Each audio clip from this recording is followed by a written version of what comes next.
correction de l'exercice 14, comme dit William. Donc c'est un exercice que vous détestez. Alors transformer une phrase en expression littérale, c'est quelque chose qui est pour vous très difficile.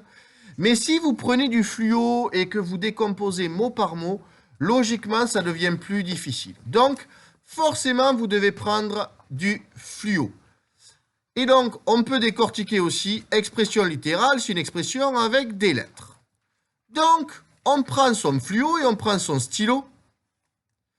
Et donc, on commence par la première expression. La première expression, et on vous dit, c'est le carré. Donc, on va déjà repasser en fluo, carré. Et on se pose la question, qu'est-ce que le carré? Elia nous dit, c'est un petit 2. Donc, elle m'a donné comme exemple, je lui ai demandé, c'est quoi le carré de 2? Non, le carré de 3, elle m'a dit, c'est 3 au carré. Quel est le carré de moins 7? C'est moins 7, et attention, quand c'est un nombre négatif, il faut le mettre entre parenthèses, moins 7 au carré. Donc, le carré, c'est ça. Donc, c'est un petit 2. On peut dire que c'est un petit 2. Et donc, nous, on doit faire le carré de quoi? On doit faire le carré de la somme. Donc, on doit faire le carré de la somme. La somme, c'est le résultat de quelle opération? Quentin? Antoine? Le plus. Donc, on doit faire le carré d'une addition. D'une addition de quoi? De t de 4. Donc, on va écrire la somme de t de 4. Comment on écrit la somme de t de 4, Antoine? Entre parenthèses, t plus 4. On a bien fait la somme de t de 4. Et tout ça, on voulait le carré de ça. Le carré de 5, c'était 5 au carré. Le carré de 7, c'était 7 au carré. Le carré de la somme de t de 4, c'est t plus 4 au carré. Et on a donc fini le premier. Vous allez me dire pourquoi on a mis entre parenthèses. Alors imaginons qu'on n'est pas comme Antoine, on ne met pas les parenthèses. Et on écrit t plus 4 et on écrit le carré comme ça. Il faut savoir que le carré ne prend en compte que ce qu'il a juste en dessous.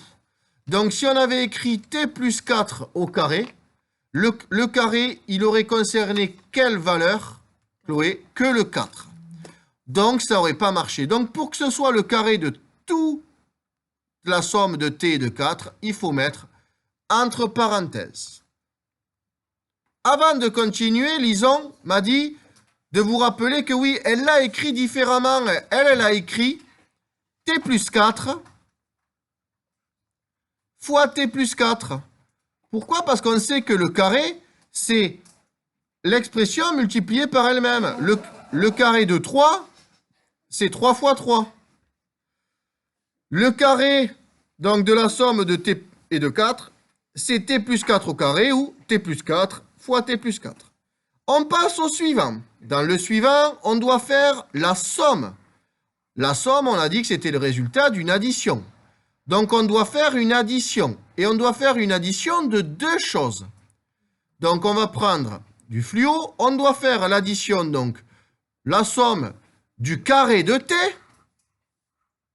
Et ensuite, de 4. Donc, on doit faire une addition de deux choses. Donc, d'un côté, on a ce qui est en vert. Et de l'autre côté, on a ce qui est en jaune. Donc, la somme, on fait bien l'addition de ces deux choses. Le carré de t, comment on écrit, Camille, le carré de t? T au carré. Et on doit faire donc la somme du carré de t, donc t au carré, et de 4. Donc, dans le vert, on va mettre 4.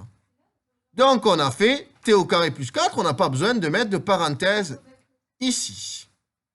Donc, Chloé nous dit qu'elle a mis 4 au carré. Alors, ce serait acceptable, le 4 au carré. Pourquoi? Parce que c'est la tournure de la phrase qui est un peu bizarre. Là, on vous dit le carré de t est de 4. Alors, on pourrait considérer que c'est le carré qui va pour t et pour 4. Donc, t au carré plus 4 au carré. Alors, moi, je vous avoue que je préfère t au carré plus 4 parce que si on avait dû mettre 4 au carré, on aurait écrit la somme du carré de t et du carré de 4. Donc, mais bon, la tournure de la phrase fait que les deux sont acceptables. On passe au dernier. Le dernier, même Mohamed Mounir pour y arriver. Mohamed Mounir, le produit, c'est le résultat de quelle opération? De la multiplication. Bravo Mohamed Mounir. Et donc, on doit faire une multiplication de deux choses. On doit faire la multiplication de t. Donc, on va avoir t d'un côté. Et de l'autre côté, on doit avoir 4. Donc, on va écrire t fois 4. Qu'on écrira, on peut l'écrire ça, 4t, mais t fois 4, c'est parfait. L'exercice est terminé.